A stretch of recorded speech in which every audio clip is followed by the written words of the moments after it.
Shalom, saudara-saudaraku terkasih di dalam Tuhan. Hari ini kita kembali akan mendengar sabda firman Tuhan di tanggal 2 Agustus tahun 2020. Juga sebentar setelah firman Tuhan disampaikan, kita kembali akan menikmati makan sehidangan bersama dengan Tuhan dalam perjamuan kudus pada hari ini. Mari sama-sama kita buka Alkitab kita di dalam 1 Petrus 1 ayat 13 sampai dengan 21. 1 Petrus 1 ayat 13 sampai dengan 21. Saya akan baca lebih dahulu bagi kita semua. Setelah itu kita bergantian membaca. Ya. Bergantian kita membacanya, saya lebih dahulu. Sebab itu siapkanlah akal budimu, waspadalah dan letakkanlah pengharapanmu seluruhnya atas kasih karunia yang dianugerahkan kepadamu pada waktu penyataan Yesus Kristus. Hiduplah sebagai anak-anak yang taat dan jangan turuti hawa nafsu yang menguasai kamu pada waktu kebodohanmu. Tetapi hendaklah kamu menjadi kudus di dalam seluruh hidupmu, sama seperti Dia yang kudus yang telah memanggil kamu.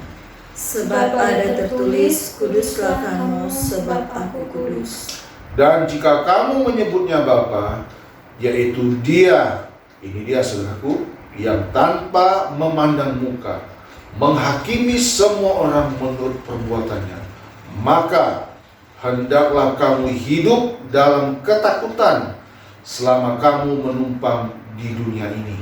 Sebab kamu tahu bahwa kamu telah ditebus dari cara hidupmu yang sia-sia, yang kamu warisi dari nenek moyangmu itu bukan dengan barang yang fana, bukan pula dengan perak atau emas, melainkan dengan darah yang mahal, yaitu darah Kristus yang sama seperti darah anak domba yang tak bernoda dan tak bercacat. Ia telah dipilih sebelum dunia dijadikan, tetapi karena kamu, Ia baru menyatakan dirinya pada hasanah. Kita baca bersama-sama ayat 21, 2, 3. Oleh Dialah kamu percaya kepada Allah yang telah membangkitkan Dia dari antara orang mati dan yang telah memuliakannya, sehingga imanmu dan pengharapanmu tertuju kepada Allah. Judul atau tema khotbah pada hari ini, hanya menumpang di dunia. Hanya menumpang di dunia. Kata menumpang di dunia tadi di dalam ayat ke-17.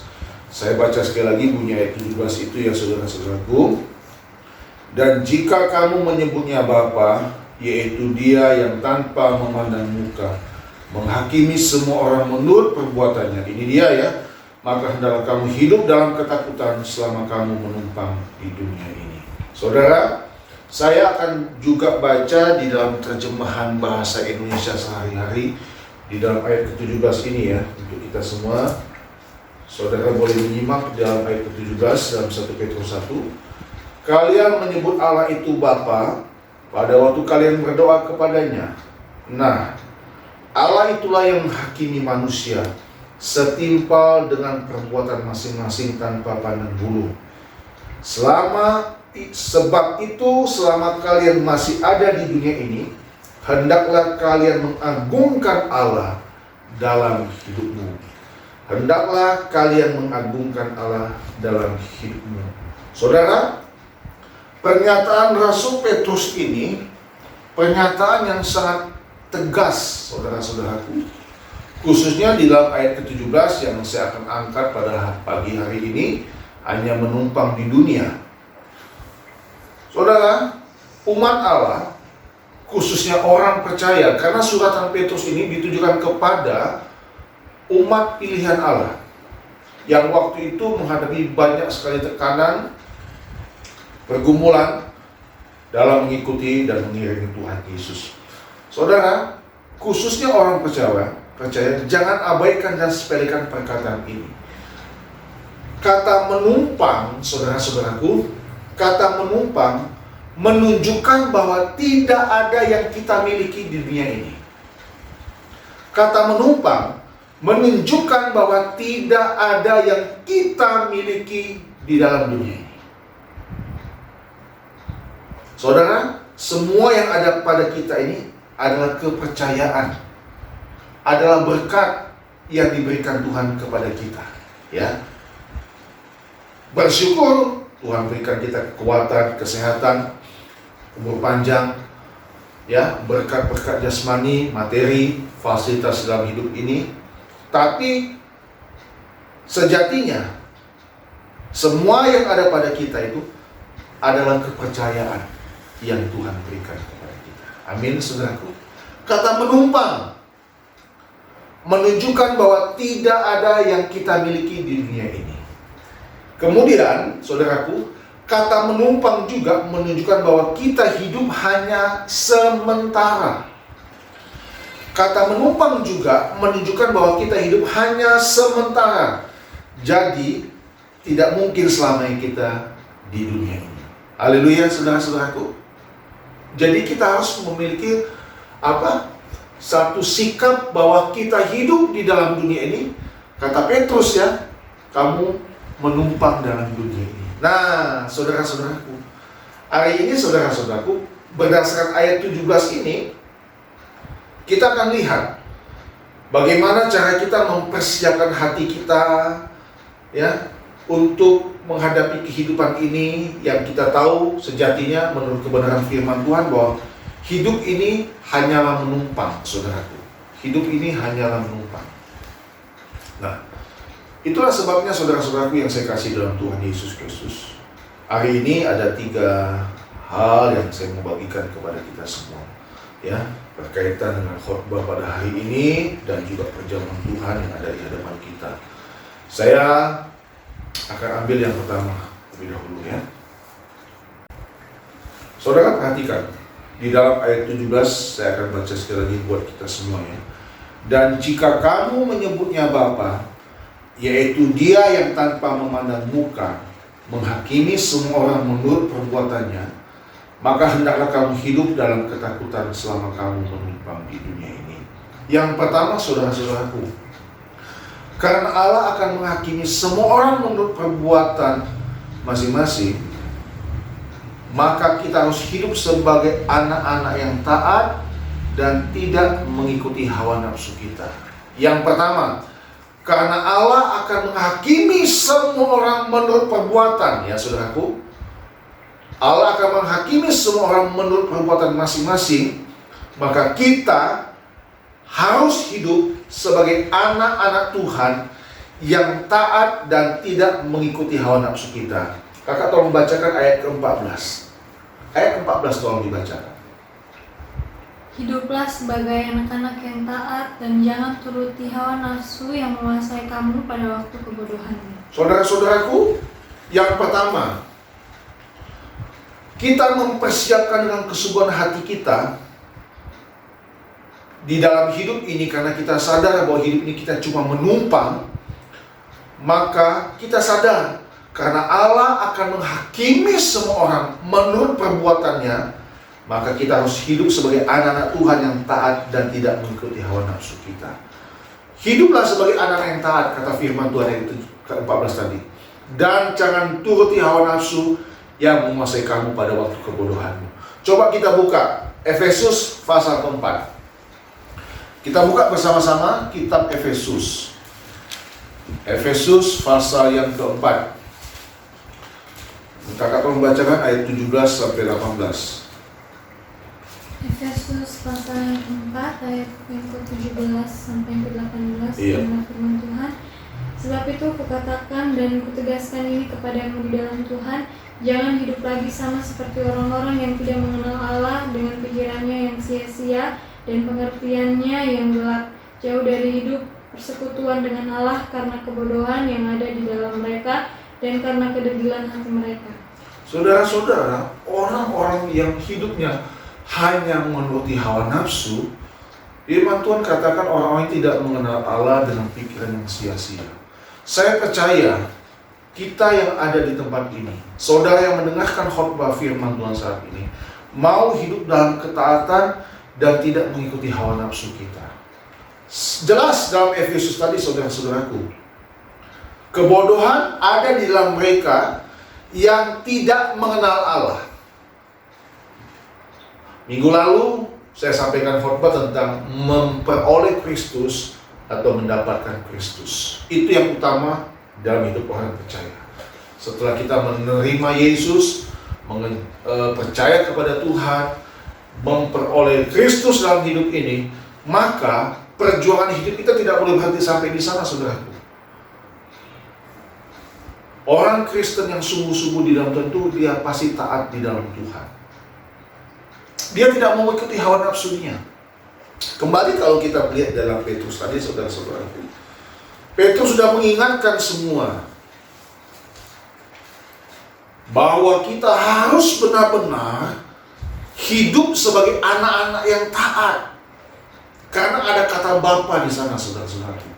Ini menunjukkan bahwa satu kehubungan yang spesial, hubungan yang intim, eksklusif antara Allah dan kita, antara Bapa dan kita sebagai anak-anaknya. Saudara-saudara, tentu orang tua di dalam dunia ini tidak ingin melihat anaknya nakal, kurang ajar, ya, melawan atau memberontak kepada orang tua.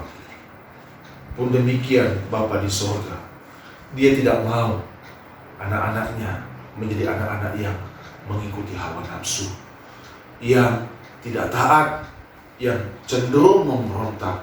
Saudaraku, di dalam ayat ke-13 dalam 1 Petrus juga dikatakan, sebab itu siapkanlah akal budimu. Dalam terjemahan bahasa Indonesia sehari-hari dipakai kata waspada. Jadi, saudara, orang percaya yang sungguh-sungguh di dalam Tuhan itu selalu memiliki sikap hati waspada. Kenapa? Karena suatu saat kita ini akan pergi dari dunia. Tadi saya sudah katakan ada dua dari kata menumpang yang saya bisa ambil, bagikan. Kata menumpang itu menunjukkan bahwa tidak ada yang kita miliki di dunia ini. Kata menumpang menunjukkan bahwa kita hidup hanya sementara. Jadi karena kita tahu itu semua, kita mengerti dengan jelas kata menumpang itu, dan kita juga tahu bahwa Allah akan menghakimi semua orang menurut perbuatan masing-masing. Jadi hiduplah sebagai anak-anak yang taat dan tidak mengikuti hawa nafsu kita. Amin, saudaraku. Amin, saudara. Jangan turuti hawa nafsumu. Ya, saudara, di dalam tubuh kita, dalam kehidupan kita ini bergejolak, ya, antara keinginan daging dan keinginan roh. Itulah sebabnya, saudara-saudaraku, ikatkan terus hati kita, persekutuan kita dengan Tuhan.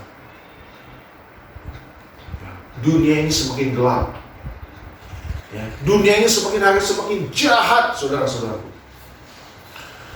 Dia tidak segan-segan dan dia tidak penuh belas kasihan. Iblis, kuasa kegelapan, tidak punya sedikit rasa belas kasihan, karena waktunya sudah semakin dekat.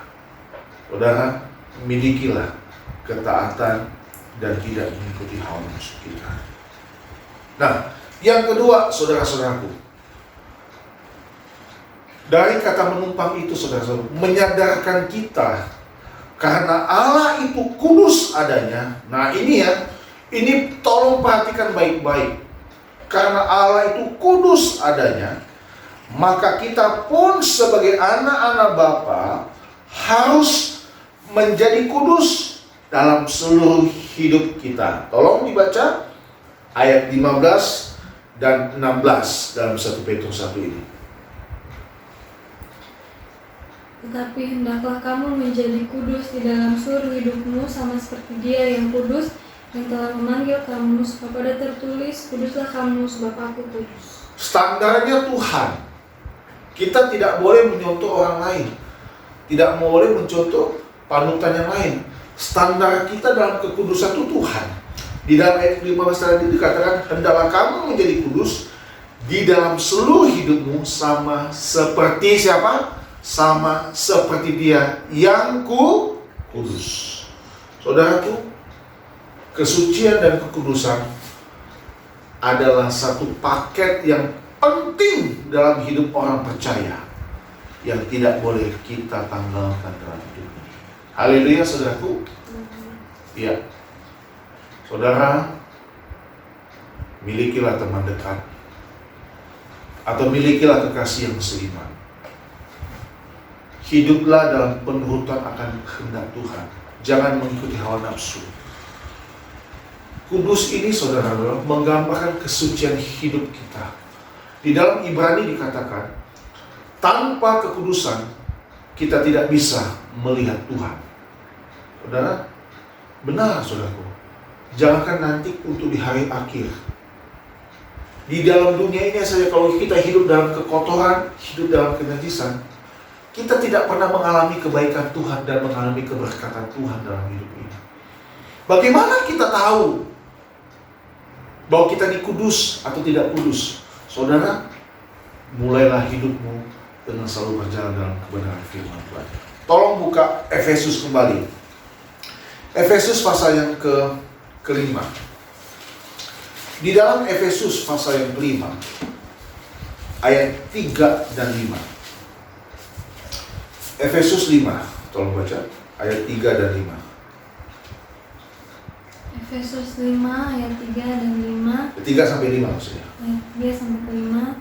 Tetapi percabulan dan rupa-rupa kecemaran atau keserakahan disebut saja pun jangan ada di antara kamu sebagaimana sepatutnya bagi orang-orang kudus. Demikian juga perkataan yang kotor, yang kosong atau yang sembrono. Karena hal-hal ini tidak pantas, tapi sebaliknya ucapkanlah syukur. Karena ingatlah ini baik-baik, tidak ada orang sundal, orang cemar, atau orang serakah, artinya penyembah berhala yang mendapat bagian di dalam kerajaan Kristus dan Allah. Saudara perhatikan, ini tidak perlu lagi penafsiran-penafsiran. Saya rasa membaca Efesus 5 ini barusan. Menyebutnya saja pun jangan di antara kamu. Jadi bukan saja kekudusan ini menyangkut masalah percabulan saudaraku, atau masalah perzinahan, tetapi orang yang serakah pun bisa dikategorikan adalah orang yang tidak kudus. Orang yang ngomong kotor, ngomong kosong, ngomong sembrono, orang sundal, orang cemar, orang serakah, disebut penyembah berhala, tidak mendapat bagian dalam kerajaan Allah dan Kristus. Saudara, milikilah rasa takut dalam dunia ini. Ya, seperti kata Petrus tadi, karena kita menumpang hidup dalam dunia ini, miliki rasa takut dengan selalu hidup dalam kekudusan. Karena Allah itu kudus adanya, maka kita pun sebagai anak-anak Bapa harus menjadi kudus dalam seluruh hidup kita. Haleluya saudaraku. Haleluya. Kita harus berjuang dalam hidup ini. Kita mau bertobat, minta ampun kepada Tuhan buat dosa-dosa kita di masa yang lalu. Bereskan itu dengan Tuhan. Bereskan.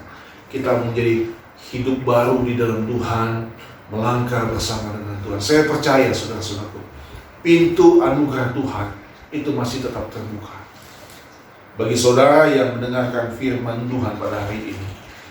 Saudara, tinggalkan segala kenajisan, tinggalkan percabulan, tinggalkan penyembahan berhala, tinggalkan persundalan, tinggalkan keserakahan.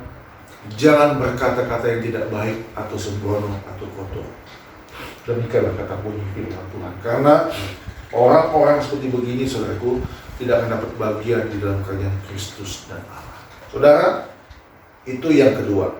Yang pertama, karena Allah akan menghakimi semua menurut perbuatan masing-masing orang, maka kita harus hidup sebagai anak-anak yang taat dan tidak mengikuti hawa nafsu kita. Yang kedua, karena Allah itu kudus adanya, maka kita pun sebagai anak-anak Bapa harus menjadi kudus dalam seluruh hidup kita. Haleluya saudara-saudaraku. Punya teman boleh banyak, tapi teman yang sejati harus yang seiman, yang membawa hidup kita dekat kepada Tuhan, bukan justru menjauhkan kita dari Tuhan. Bukan. Saudara silakan memiliki teman, memiliki pergaulan yang luas dengan siapapun juga, tetapi saya mengingatkan saudaraku, hubungan yang spesial dengan Tuhan itu tetap harus dijaga. Sama seperti Dia. Firman Tuhan katakan kita harus sama seperti Dia dalam hal kekudusan. Yang ketiga, saudaraku, yang ketiga, kembali kita melihat dalam 1 Petrus yang ketiga. Di dalam 1 Petrus ini, saudara-saudaraku, ayat 18 dan 19 saya baca ya. Saya baca ayat 18 dan 19-nya. Sebab kamu tahu bahwa kamu telah ditebus dari cara hidupmu yang sia-sia, yang kamu warisi dari nenek moyangmu itu, bukan dengan barang yang fana, bukan pula dengan perak atau emas, melainkan dengan darah yang mahal, yaitu apa saudaraku? Darah Kristus, yang sama seperti darah anak domba yang tak bernoda dan tak bercacat. Saudaraku, poin yang ketiga, anak-anak Tuhan yang menyadari bahwa hidup ini hanya menumpang di dunia, maka seluruh hidupnya pasti berjalan dalam rasa takut akan Allah. Dengan cara apa, saudaraku? Dengan cara menghargai dan menghormati pengorbanan Kristus di kayu salib. Saya ulang ya, yang ketiga. Anak-anak Tuhan yang menyadari bahwa hidup ini hanya menumpang di dunia, maka seluruh hidupnya pasti berjalan dalam rasa takut akan Allah. Dengan cara menghargai dan menghormati pengorbanan Kristus di kayu salib. Haleluya, saudaraku. Kita sudah ditebus dengan darah yang mahal. Kita ditebus dengan darah yang mahal, darah anak domba yang tak bercacat. Kita ini ditebus ditebus bukan dengan barang yang fana, bukan dengan perak atau emas. Jadi saya ingin mengajak kita semua untuk menghargai pengorbanan Kristus di atas kayu salib. Haleluya, saudaraku. Itu tanda bahwa kita mau hidup takut di dalam Tuhan. Coba kita buka kembali Efesus pasal 5. Efesus 5, tolong baca ayat 1 dan 2. Tolong baca ayat Efesus 5 ayat 1 dan 2. Tadi kan Efesus 5 ayat 3 sampai 5. Sekarang baca Efesus 5 ayat 1 sampai 2. Efesus 5 ayat 1 sampai 2. Sebab itu jadilah penurut-penurut Allah seperti anak-anak yang kekasih, dan hiduplah di dalam kasih sebagaimana Kristus Yesus juga telah mengasihi kamu dan telah menyerahkan dirinya untuk kita sebagai persembahan dan korban yang harum bagi Allah. Saudara lihat, fakta ini nyata. Yesus menyerahkan dirinya untuk saya dan saudara sebagai apa? Persembahan dan korban yang harum bagi Allah. Di hadapan kita, saudaraku, ada tubuh dan darah Kristus. Dia sudah mati 2000 tahun yang lalu. Dia bangkit dari antara orang mati. Dia lakukan ini karena dia mengasihi saya dan saudara. Itulah sebabnya di dalam ayat pertama tadi dalam Efesus itu dikatakan, jadilah penurut Allah. Kata penurut ini saudara sejajar dengan kata taat.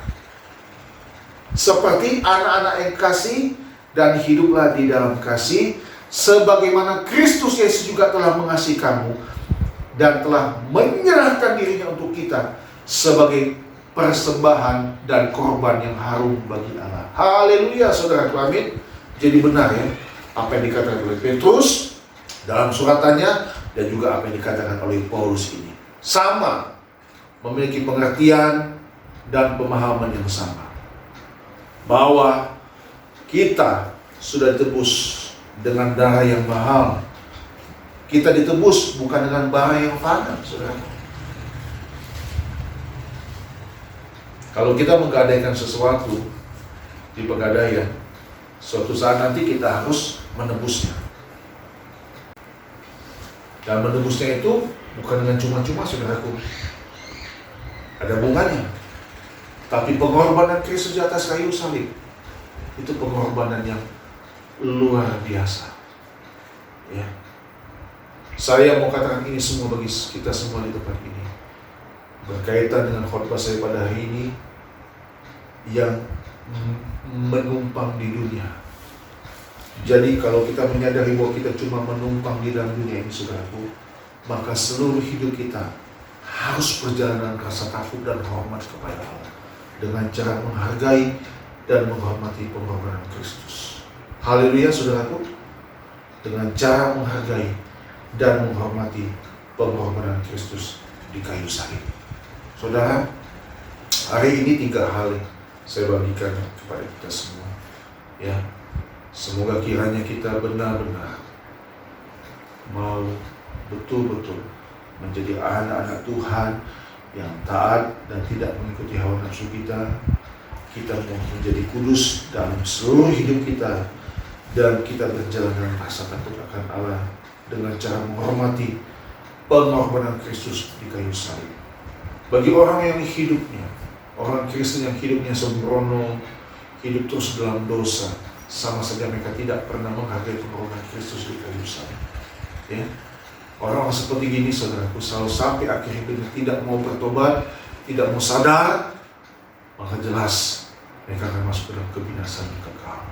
Tapi bagi kita yang sungguh-sungguh di dalam Tuhan, yang mau hidup dalam ketaatan, tidak mengikuti hawa nafsu kita, yang mau hidup dalam kekudusan, berat memang saudara-saudaraku, berat. Tapi saya mau katakan saudara-saudaraku, di dalam Tuhan tidak ada yang berat, asal kita mau sungguh-sungguh. Hidup kita mau segenap hati kita diserahkan untuk Tuhan. Dan yang ketiga, kita berjalan dalam rasa kebenaran Allah. Puji nama Tuhan. Tuhan menolong kita semua. Ya, Tuhan memberkati kita semua. Selamat berjuang untuk mengarungi dunia ini di sisa waktu kita yang ada dalam dunia ini. Ingatlah, kita hanya menumpang di dalam dunia ini. Kita tidak berhak memiliki apapun di dalam dunia ini. Hanya Kristus Yesus yang berhak memiliki kita dan dimiliki oleh kita. Haleluya. Puji Tuhan. Tuhan memberkati kita.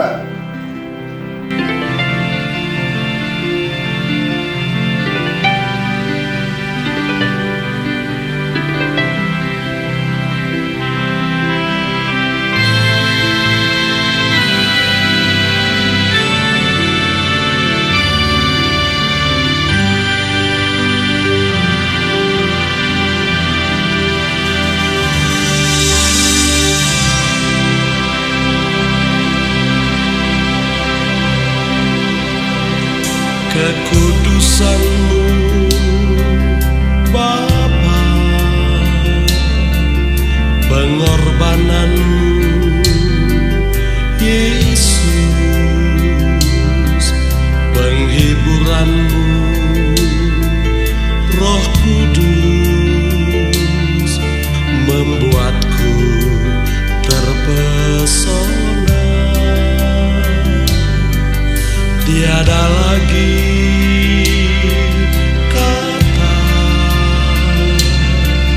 tiada lagi harta, tiada lagi daya selain memuji dan menyembah-Mu.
dan menyembah.